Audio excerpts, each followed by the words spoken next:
tent wall got pushed in. It was by a hand. I can remember seeing how big the outline was of the fingertips.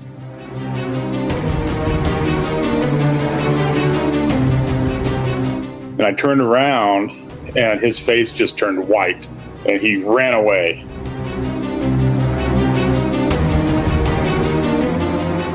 A big hairy arm reached out over my right shoulder, out from behind the bush, and that's when he ran.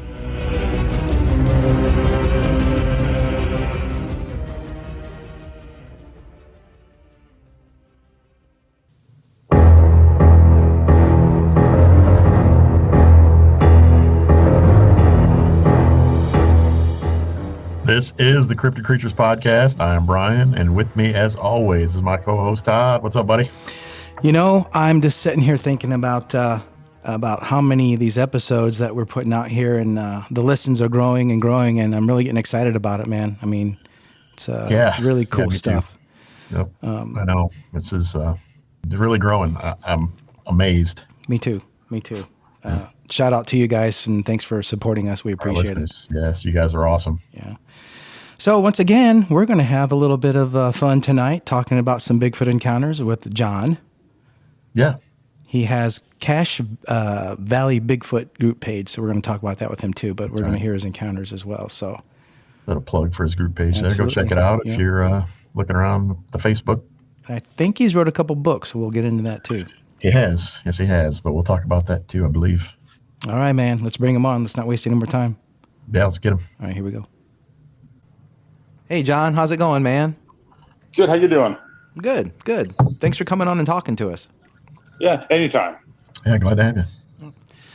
So, John, you have a Facebook group page called Cache Valley Bigfoot. Why don't you talk about that real quick and tell us what got you started doing that?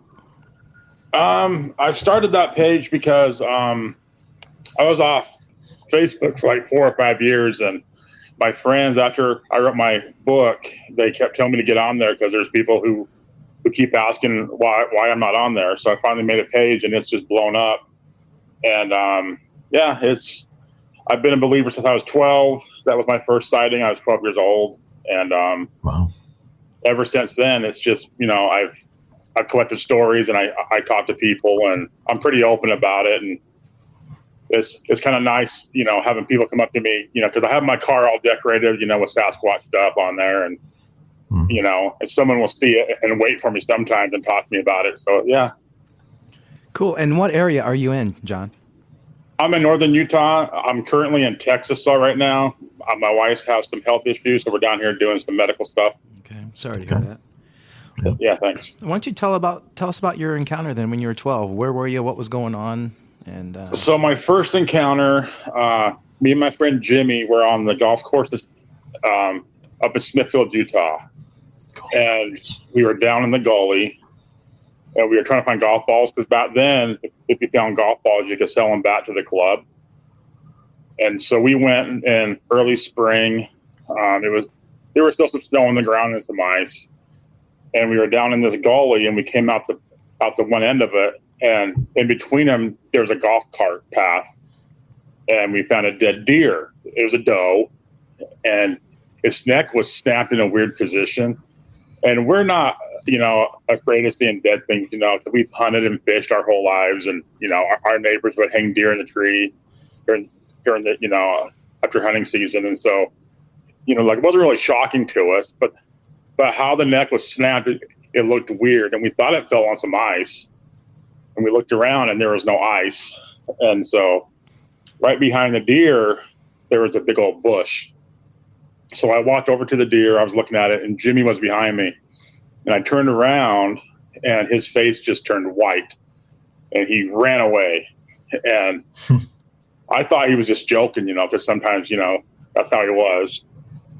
So I chased after him because something felt kind of weird. So I chased after him, caught up to him at the top of the gully, and he was like hysterical, like half crying and everything. And I said, what are you doing? And he's like, I thought it got you. I'm like, what are you talking about? What got me? And he said, when I turned around to, talk to him, a big hairy arm reached out over my right shoulder, out from behind the bush. and that's when he ran.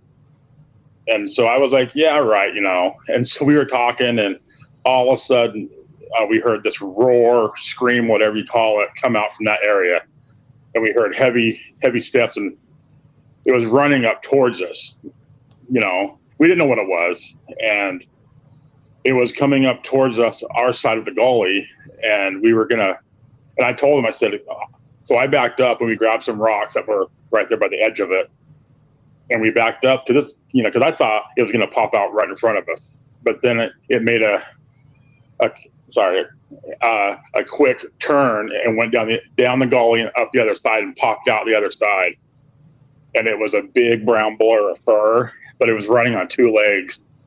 And this thing was fast. It was big and fast, and it ran up towards the canyons that were, up above the foothills, and it was gone.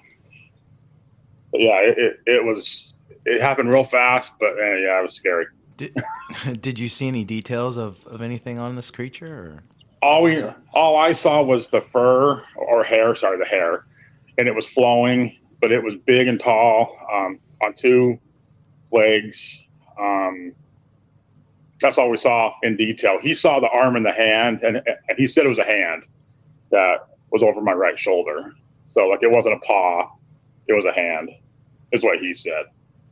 So he saw this hand come over your shoulder like this thing was going to grab you. He takes off running. Yeah, you take that's off what he running. thought. Yeah. And so I don't know if he was going to touch me or what. I don't know. I never saw it. I just saw it run after all that happened. Did you notice any kind of smell or anything? No, it was weird, but the deer looked fresh. I mean, it looked like it was a freshly killed deer. I mean, because there was no blood around it. Its neck was snapped in a weird position. I didn't touch the deer, but it didn't look like it was there for a long time. I mean, it looked pretty fresh. There was no smell to it at all. Like it wasn't picked over. It wasn't gutted or anything. Well, that's what I've heard so many stories about these creatures hunting and killing deer, and the way they take care of these things is just a quick snap of the neck. And then that's it. So it sounds like maybe this thing had just killed this deer, and you guys kind of came up on it and surprised it, maybe. Yeah, I'm pretty sure that's what happened. Now that I look back on it every so often, and I'm sure it was just freshly killed now as we're talking. Because I mean, just how it looked, and like it seemed like it was just barely happened. Probably did. That's awesome. Yeah, you probably startled it. How much woods? Go ahead, Brian. Sorry. Did you go back later to see if that deer was still there? Or no, because we ran, after we saw it run from us, we ran clear home, which was, like if you walk it, it's probably like a 20-minute walk or so, but we ran it probably in 5 minutes. Our adrenaline was so pumped up, when we saw that thing. But no, yeah. Did you tell anybody what happened? I didn't at first. So what happened is, after we had this experience, this happened on a Saturday. So we go to school Monday, and we're in the library, doing a class project. And for some reason, I found this book. I think it was called Mysterious Earth or Mystic Planets or something like that. And I saw this book, so I opened it up. I was reading it, and I turned to this page, and there's Patty's. There's the Patty picture. And instantly I saw that, I said, that's what we saw. Like it was a click in my head. I'm like, that's what we saw. And so I called Jimmy over, and he looked at it, and he just didn't want to talk about it. He just walked away, didn't want to talk about it. And he still doesn't talk about it. So no.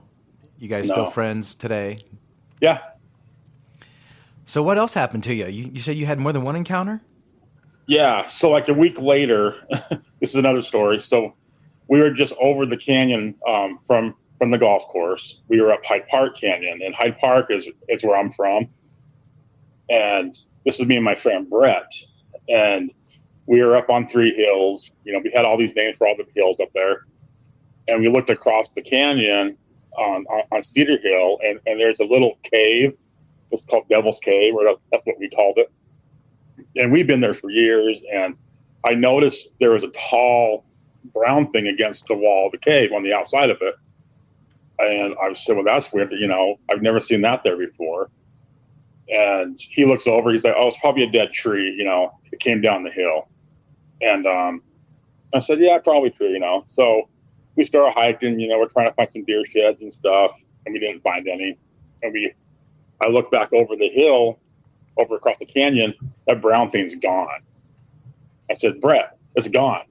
I said, where'd the brown thing go? And he looked. He's like, oh, it fell down the hill. I'm like, well, we might have heard that if that would have fell down the hill, because it looked pretty big. And so we hiked down the canyon. We're coming out of this meadow, and we're like about 100 yards from the cave, but we're going down out of the canyon now. And I'm behind Brett. He looks behind him, me. He turns around and looks at me, and all of a sudden he just starts running. So he's running. I'm chasing him, because I thought, probably a moose, or something, coming down to get us, or an elk. Mm-hmm. And he's screaming, ah! I'm like, what is? So we caught up to him. So I caught up to him. So we came out of the bottom of the canyon into a big meadow, and he stopped running because he kept looking over his shoulder as we were running. I never did, because I was just following him. And he stopped because I guess whatever was chasing us, was stopped in the tree line, and he was scared out of breath. So we went to his house and told his dad, and his dad's a mountain man, hunter, and everything. And his dad actually went up like an hour later and came back, and he was just kind of like acting weird. We're like, well, did you figure out, what chased us? And all he said is that he tracked it for a good mile or two, but he said it was walking. Not, he said it was walking on two legs, and he tracked it. He backtracked. He saw where we ran and saw where it came, and then he saw where it went, and it went up the canyon, and that was just over. Like it wasn't that far from where a week prior, from where it ran to. So, but, over the years, as a kid growing up, we always heard about the hillside growler. And that was kind of like I guess the name for Bigfoot there. But that's what people called it. It said, if you go up the canyon, watch out for the hillside growler. Okay. Yeah, everyone kind of puts names of these things based on location. You hear that's a new one to me, so I'm going to write that one down. Yeah, we're going to keep that one. Check into that one. Yeah. So what kept your interest in this? Just those incidences, and then you just decided from there? Did you go back out looking for these things, or what happened? Yeah, I mean, I didn't really go out, and look for them. It's just like I just had experiences with, something, that I don't know what it is. I've seen it, I've experienced it, and it's always intrigued me that, I would hear stories, like around the campfire, and people would say, it's not real and everything. I'm like, well, I've seen something that, I can't explain to what, I can't compare it to any other animal I've seen here, like in northern Utah, right. Like bears and moose. I mean, yeah, it's just, you can't explain it until someone sees it. And that's what I tell people. I'm like, I can't make you believe until you experience it, Without me looking at a map right now, how wooded was that area by the golf course you were at? Back then, now there's tons of houses, you know how development goes. But back then, there was no houses up past where it ran. So it was just all fields, trees. But now it's all houses. Did you ever hear of anyone else, like on the golf course, have any sightings after that? No, but I have since. Ever since I've been, on Facebook and writing my 2 books. Yeah, I've gotten people writing me and telling me things that they saw something in their window one night, or they heard the screams or the the whoops and heard all that kind of stuff. So tell us about your books. What's the titles and what? So my book is Cache Valley Bigfoot, and in the first title, it's pretty much it's called A Field Guide and Stories about Sasquatch in the valley. And then my other one is Sometimes Shadows Do Move in the Woods, and that just came out last night. It's online now. Cool. I just gathered stories from people, and I put them in the book, and I kind of explain what might have happened after, or during, like what they experienced. It's kind of amazing how many, I get all these messages and texts and emails from people who share it with me and always say, I thought I was the only one who experienced this, and I mean, I'm kind of amazed at how big my page has gotten. I mean, I went from, I can't remember. I mean, there was 1 week, I think I added 300 people. Oh, wow. In 1 week. And I was like, holy cow. And I did a small survey, and I think in all my members, I think about 90% of people have either had an experience, know someone who has, or heard about one who had joined my page. I have some naysayers on my page, which is fine. And of course I want that. Yeah. Everybody does. Yep. And I don't mind that at all. And I mean, I had a guy who sent me a pretty nasty private message about how he worked in one area for his whole career, and there's no way there's Bigfoot. And then I had like 12 people who had stories in that same area. So, I don't know. You could go your whole life and never see one, Oh yeah, exactly. Yeah. Or they've experienced it, but don't, know what it was. Or they say it was a bear, I mean, right. I've had people tell me they're bears they're seeing. I'm like, there are bears up there, but a bear can't walk, how you described. Right. Yeah. I know they can walk on their hind legs, but not for a long distance. Not for any distance. Yeah. Yeah. And a bear's not going to snap a deer's neck. That's not how they kill deer. No. Unless they learn how to do that over the years, I don't think. Yeah. Well, especially how this one was snapped. I mean, it looked like it was just grabbed, and its head was like back by the, its shoulders. I mean, it wasn't snapped off either. I mean, it was like a branch twist. It just twisted it. Mm-hmm. Wow. Because I can see the deer right now in my, head. I can see how it looked and everything. Yeah, you're always going to have the naysayers. It takes more effort for those people to get on these pages to try to argue with someone and they have a closed mind like that, and to not realize that there's things out there that we just don't know about, Yeah. Oh yeah. And people are seeing things, they're seeing things and they're talking about it, and they're describing the same things every time. So there's something going on. Yeah. Mm-hmm. Exactly. I mean, I have an area up there right now. It's up by White Pine Lake, and I've gotten stories from the 70s that have the same incident every time. There's one Bigfoot up there, or it's a passed down trait. He likes to throw rocks at the hikers and campers around this lake, and he's never hit anybody. But it seems like it's a learned, passed down trait, because I mean, I've had stories from the 70s, so I doubt he's still, around. But he doesn't hit people. He throws these big old heavy rocks that come in, like a fastball, right? About a foot from him, but they'll never hit close to him at all. He throws pine cones at tents and everything. I think it's just like a pastime, I guess. Or he's trying to scare people away. He's probably just bored, Yeah. And in my new book, I have lots of stories about that area. And I actually talked to somebody who works in the Forest Service, and he was kind of playing it off. I said, look, for all the stories I've gotten, I said, you guys have to know there's something up there, because I'm like, I've been getting, stories from the 70s, now it's 2021.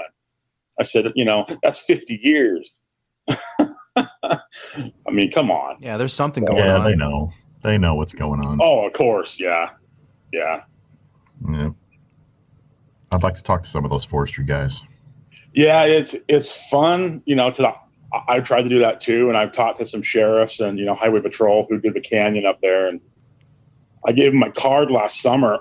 Sorry, I gave them my card, and they were really happy to get that because they're like, now we don't have to worry about doing long. You just hand the card to them and say, here, call him. Right. Because I guess they have some reports they get and incidents up there in the canyon, and of course it's in that same area where there's a big area of sightings. So John, did you say there's some cave systems around that area? there's some caves up there, up around White Pine Lake and Tony Grove Lake. I've been in one. It has lots of old crystals. You can go in there, get crystals and stuff. And I've never seen any evidence of animals inside of it, but that's just one of the caves. I have people tell me there's like a whole chain of caves up there and abandoned mines and stuff like that. But yeah, I mean, there's a cave area up there for sure. There's lots of good places to, if I was a Bigfoot, I'd be happy up there. And this is northern Utah? Yeah. It's just on the border of Idaho. I was just going to say up by Idaho. Yeah.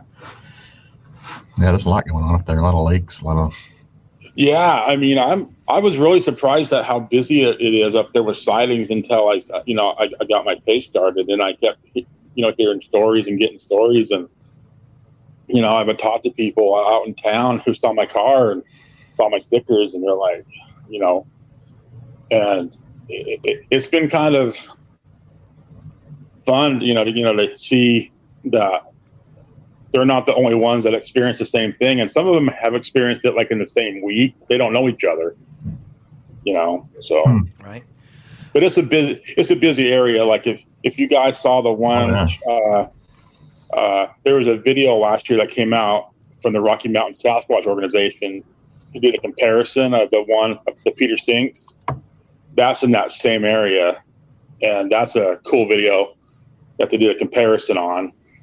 And, let's see that one. Yeah, that was a big creature. Whoever filmed it, that was a big creature that they filmed, and it was walking out in the open right on this hillside. Oh yeah, I saw the video. Yeah, he's massive.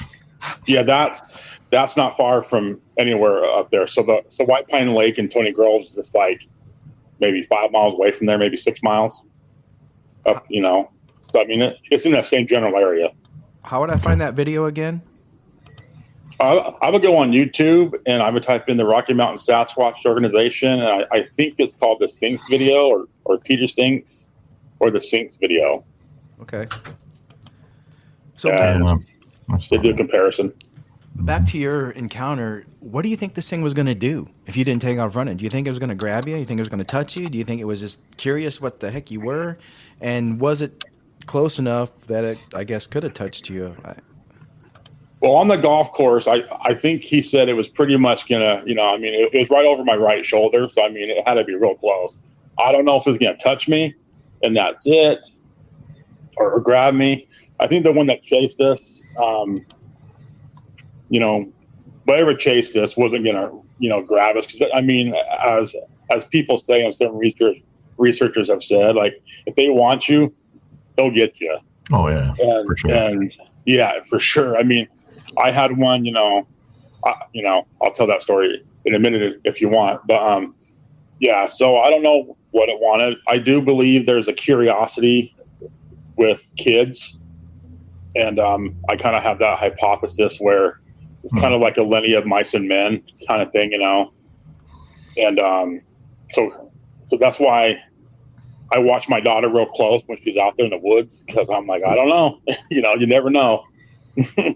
Yeah, I think they have a really big interest in children. I don't think they're out to harm anything. And I think that they're just trying to drive people away from their territory. They don't want to be discovered. They don't want to be known. And that's why they've kept it so secretive for so long. They're good at hiding out. And they're just a different species of who knows what that's been able to stay hidden for a long time, and they want to push people away from their territory, and you get closer to them, they're going to chase you, they're going to throw rocks at you, they're going to yell and howl at you, just enough to keep you away. The crazy thing is how close you were to this thing and didn't even realize it was there.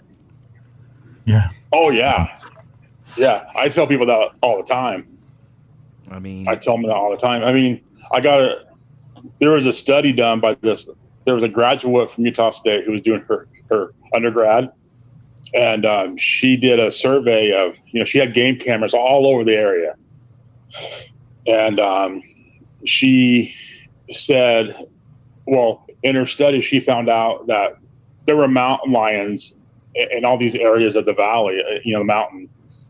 And she put some cameras above Third Dam, and Third Dam has a big campground area and everything. And she said she watched one video of a family hiking on a trail. The mountain lion came out right as they passed, and they came back down the trail. The mountain lion went about 5 feet off the trail, was in a bush right by the trail. They walked right by him, didn't see him at all.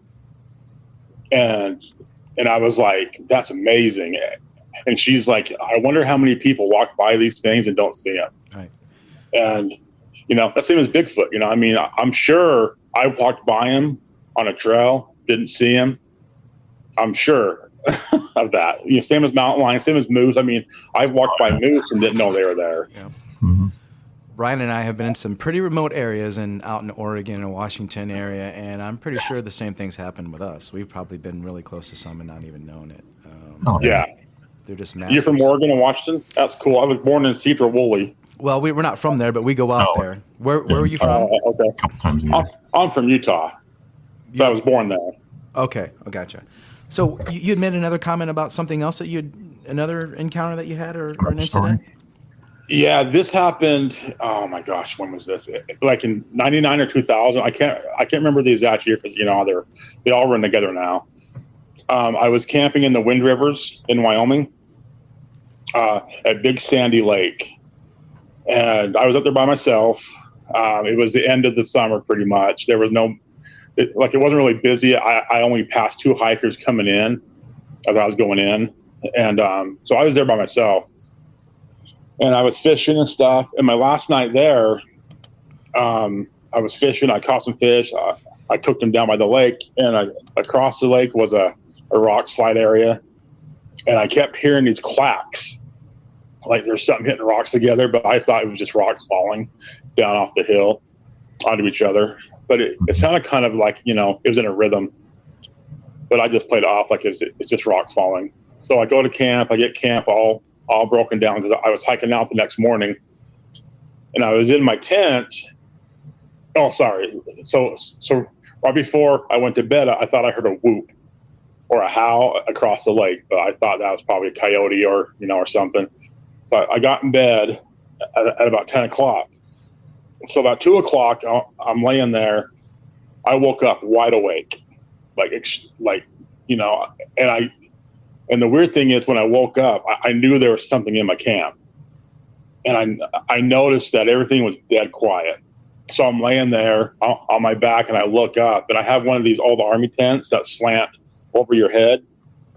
Mm-hmm. And I was looking up, my eyes adjusted to the, darkness because there was a full moon out. I mean, it was bright. You could see everything outside, the shadows. And my tent wall got pushed in. And it wasn't by a paw. It was by a hand.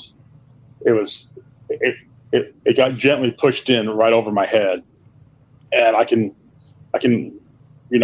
remember seeing how big the outline was of the fingertips from thumb to pinky. It was huge. It was a big hand, and I coughed, and it slowly pulled away from the tent. It shuffled its feet backwards, and I could tell it was feet. And I know it wasn't a bear paw. This thing was. You can see each individual tip of the finger, and I was like, I know you're there. Who's out there? And it shuffled its feet more, and then it turned and walked away. And so right when it started walking away, I waited till I couldn't really, hear it as close. And I opened up my tent, And I got out with my flashlight and I looked at the area where it was going. I didn't see anything, but I could still hear it in the trees walking away. And yeah, so it touched my tent. And I looked around in the morning for tracks. I didn't see any because it was hard packed ground. It's like a rocky kind of campground area. But you could see where it went. You saw the grass, all pushed away, like as animals walk through grass. And then it was just eerie that I didn't notice it till I think it probably heard me snoring and it walked up to the tent because I had my tent was really dark green, and it was low to the ground. So I don't know if it didn't see me or it heard me, but it couldn't tell where I was at because the tent was like green and kind of like camouflage. Mm-hmm. But yeah, so you stayed the night then? You didn't get up and leave? No, I didn't feel any fear at all. I mean, I was hiking out anyway, like in the morning. I mean, I kind of had a restless night's sleep after, but I felt safer after all the sounds came back. Because when I woke up, there was no sounds at all. You know how that happens to people who have experienced, say, it went silent. Mm-hmm. Yep. And but after it left, it came back. All the sounds came back, like the wind, the birds, the night animals, the insects. Yeah, it was just strange. But yeah, we hear that a lot. We hear that a lot. When they're in the area, everything gets real quiet. Yeah. Yep. People always talk and that's about what I tell people. I tell people that all the time. I always thought about. I've heard a lot of incidences where these things always are checking out people in tents. I always thought, what if someone just pitched a tent out in the middle of nowhere and set up a camera or two and just left? Yeah, exactly. And see if these things would come up and investigate. They seem to be very curious about what these tent things are, touching them, pushing on them, not destroying them, just checking them out. Yeah. Well, now hammocks too. Yeah. I've heard stories about people getting pushed in their hammock. I'm like, that'd be kind of creepy. I think we have a story like that. Yeah. Oh, do you? I believe I do. Yeah. Yep. It's just crazy what these things are doing out there, and just I think they're curious. A lot of them are curious. Yeah. I think they know what humans are and kind of what we're about, but you have the ones that, have never experienced human contact or anything like that, and they want to get out and see what the hell's going on. They're curious like we are. Mm-hmm. Yeah, exactly. Yeah. So I got a question for you guys. So have you guys heard a difference between aggressiveness between that is difference between the ones up, like in the western part of, America, like Oregon, Washington, Utah, Idaho, to the ones down south, like Texas? Oh, yeah. Yeah, for sure. The ones down south seem to be more aggressive. Yeah. Yeah. What do you think that is? The ones up in the Pacific Northwest are a little more docile, a little more. Yeah. I don't know. I mean, I want to know, your hypothesis. I don't know. I think it might be, I just don't know why they're so aggressive down here, or seem to be more apt to be aggressive and, kind of like, attack people. Yeah, I think it's because it's less densely forested. I mean, they have less hiding places down there, and it's hot. It's hot, yeah. Hot and muggy, yeah. So I think that's got a lot to do with it. I think their habitat is less, so I think they get a little more aggressive with their area when people show up. And I think I think the heat has a lot to do with it too. I mean, these things are just full of fur and whatnot, and they're capable of living in very cold temperatures, I'm sure. But yeah, down south in the heat all year round, it probably is unbearable a little bit for them, and they're probably like, "What am I doing here?" Or they're in the swamp, dealing with gators and snapping turtles, and right. Could be. They're mad about that. So they got to be aggressive. So. And honestly, if you want my opinion, you got a lot more guys down in those areas hunting, toting guns. Shooting at everything down there. And I'm not saying that in a bad way. I just think there's more of that activity going on, and up in the Pacific Northwest, things are kind of more chill. They really are. Right. Yeah. And and like Brian said, they've got a lot more area to hide up there, a lot more forestry. It's more their domain. Right. What made them, drift to the south and kind of be in that area, I don't know. But yeah, I've heard that a lot, and I think Brian's right when he says the heat for sure has a lot to do with it, and less coverage down there for the most part. So they're fighting. Okay. They're fighting more for their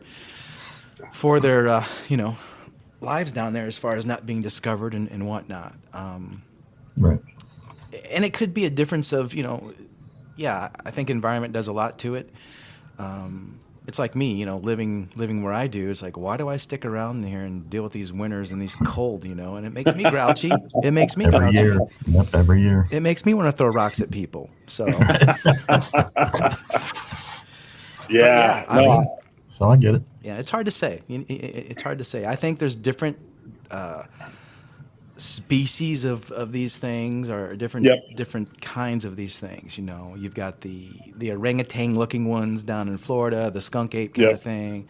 Yeah. Pacific Northwest is more the patty-looking thing. I think environment and climate changes the appearance of these things too.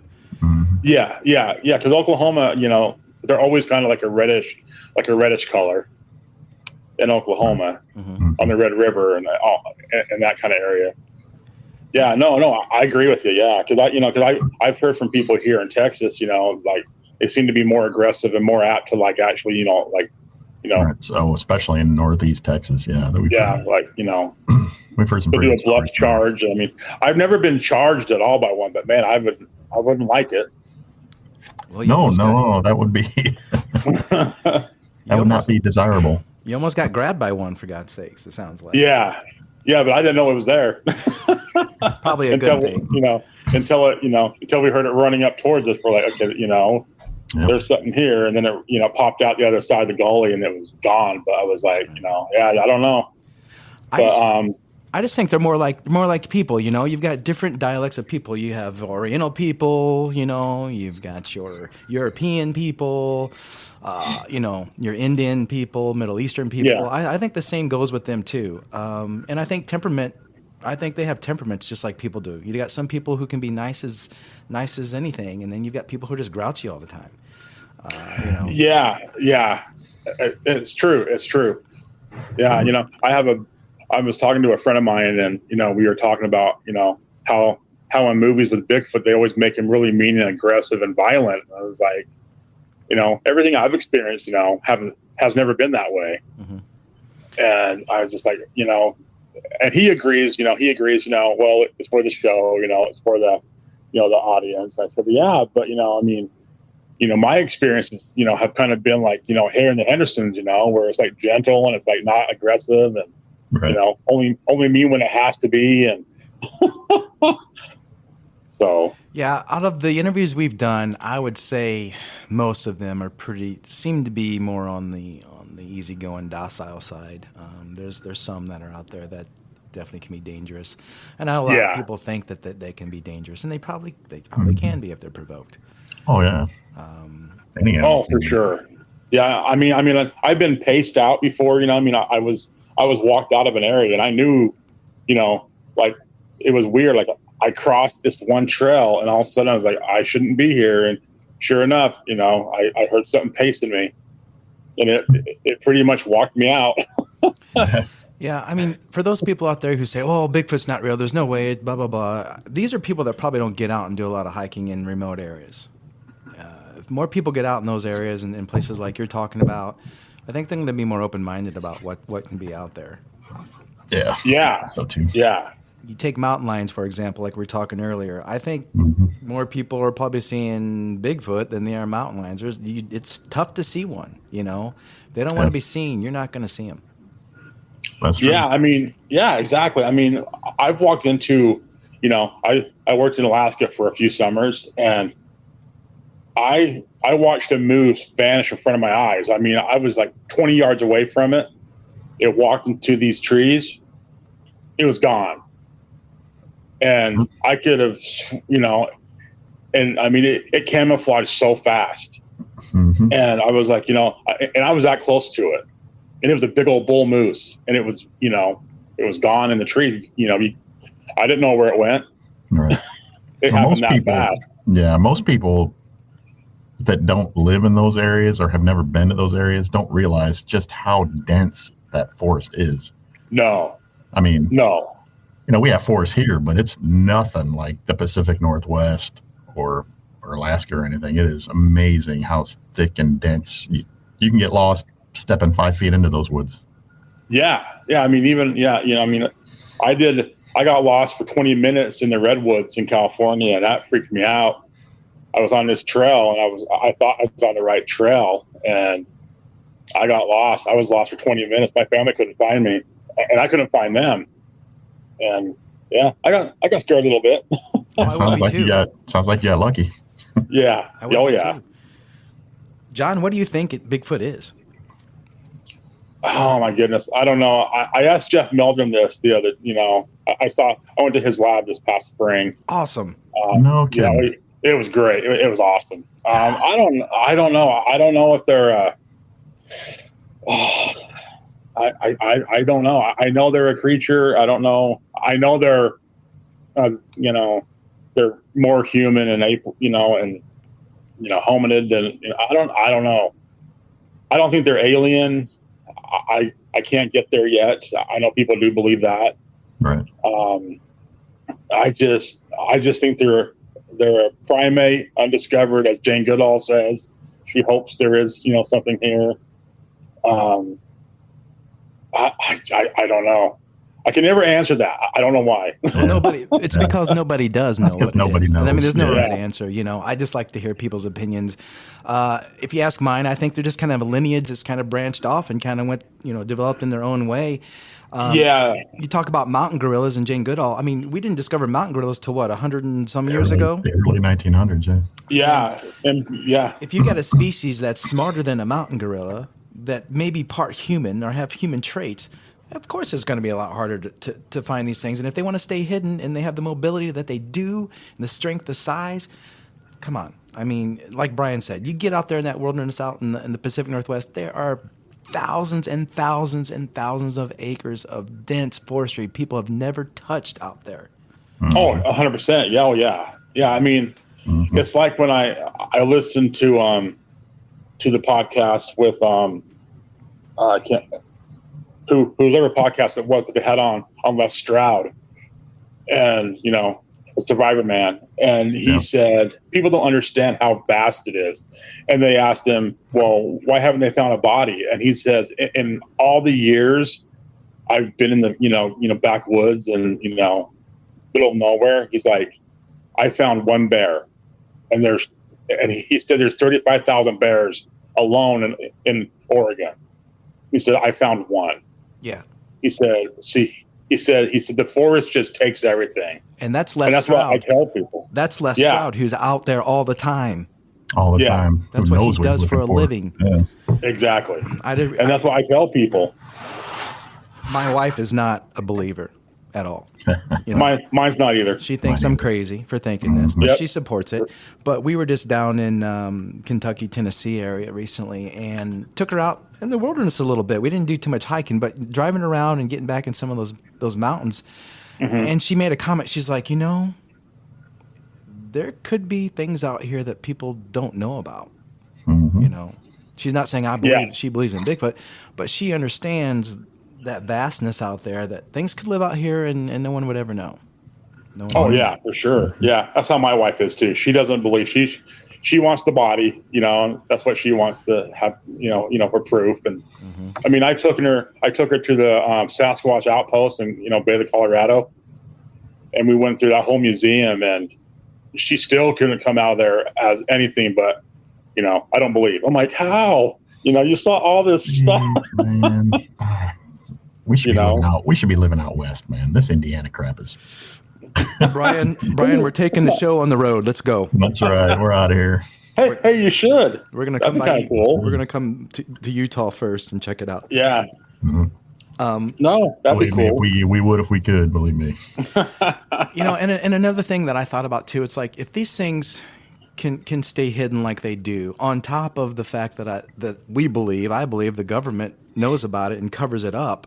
Oh, for 100%. sure. How are you gonna ever have a body? You know, you hear these stories about these guys maybe shooting one or finding, Yeah. you know, trapping one or whatever, if it's true, and then these guys in black show up, and you know, next thing you know, they're not You're, supposed to talk about you're, it.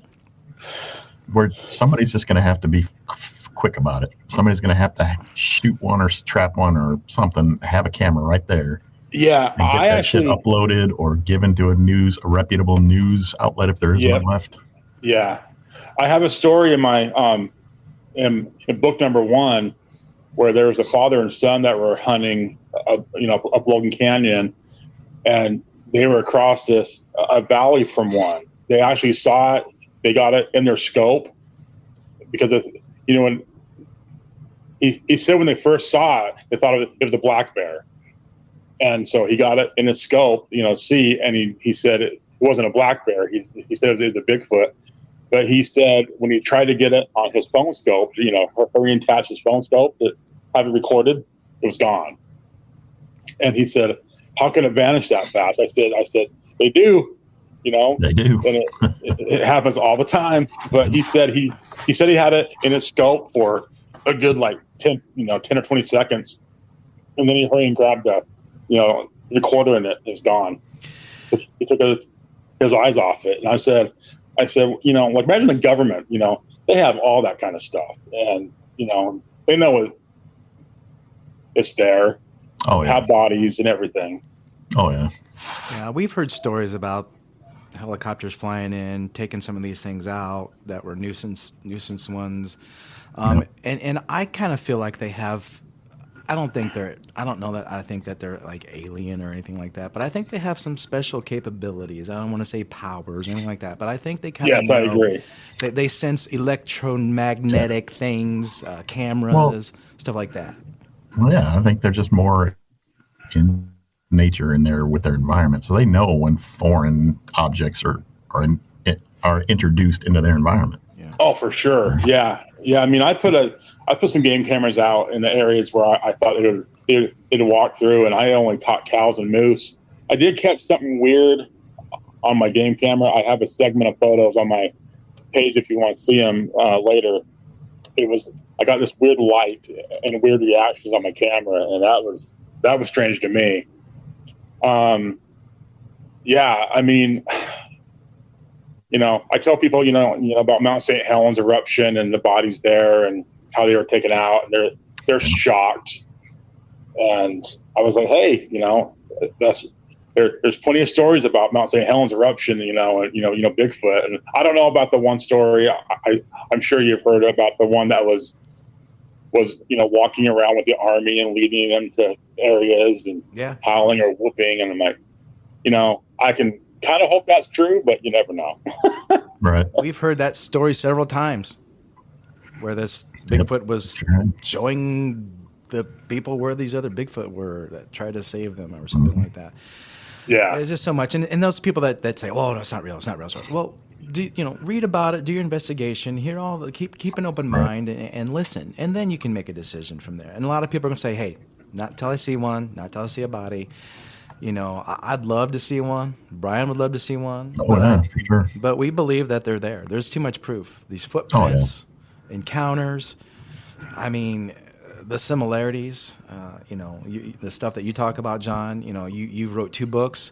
You have a Facebook page, group. I mean, something's going on out there. It's not just us in this world. Right. No, exactly. And it's kind of, well, I mean, there's a story that I heard. It was, that guy Steve on How to Hunt, his YouTube page. I've heard of him. Yeah.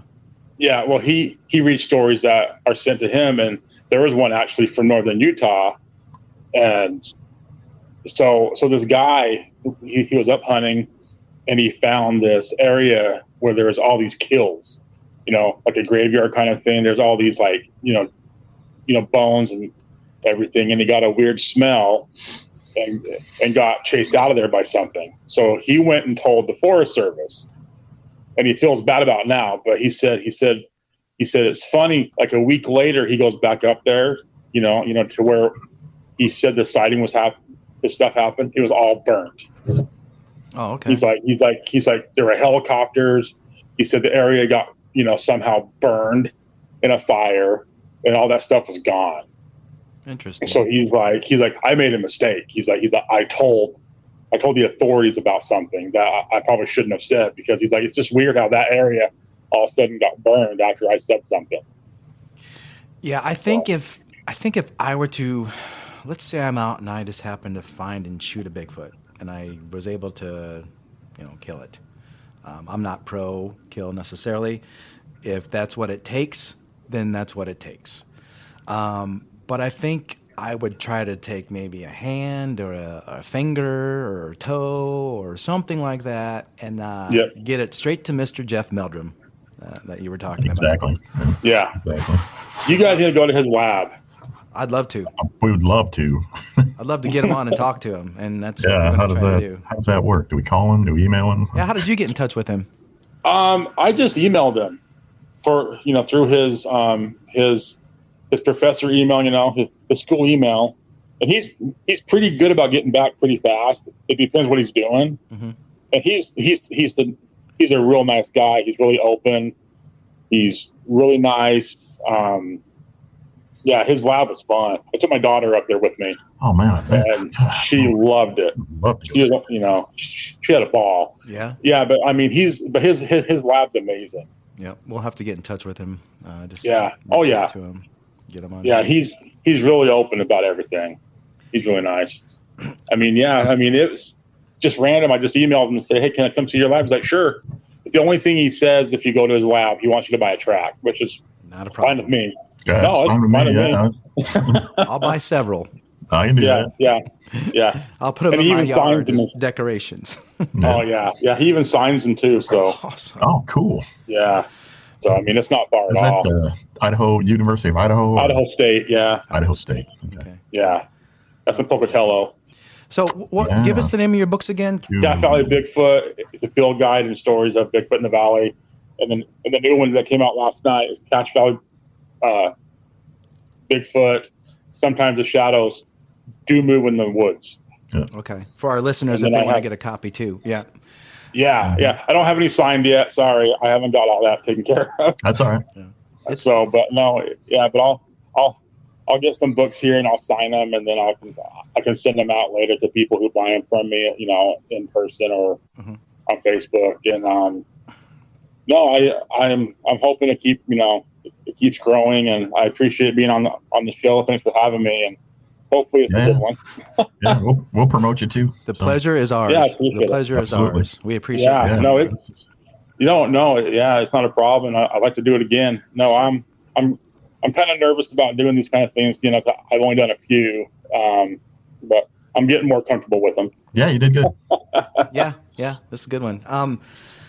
Again, you have the Facebook page, Cache Valley Bigfoot. People want to get on there and check it out, and probably reach out to you if they want to try to get a copy of the book. Will it be on Amazon or anything like that in the future? It's on Amazon right now. Okay. Yeah, Okay. All right, Yeah. cool. Yeah, good. and that's where it is right now. Yeah, I don't have any other ones so far of my new one out yet that I have at home. I do have some of my old ones here at home that are signed and ready to go. Yeah, I'll just send them to you for sure. Awesome. I got some shirts too. So what shirts do you wear? Just send me the sizes, and Okay. I'll send you some shirts. We'll do the too. same. We'll send you some shirts Yeah. and some hats and whatnot, so we can Yeah, just, sweet. we can just trade off. Yeah, do it. Yeah, let's do it for sure. We haven't written a book yet, but we're working Trade on that. swag. Yeah, exactly. No, I mean, writing a book, I thought it would be, it'd be tedious, and I enjoyed it, because I got all the stories and I put them together, like in certain ways, but I never changed any.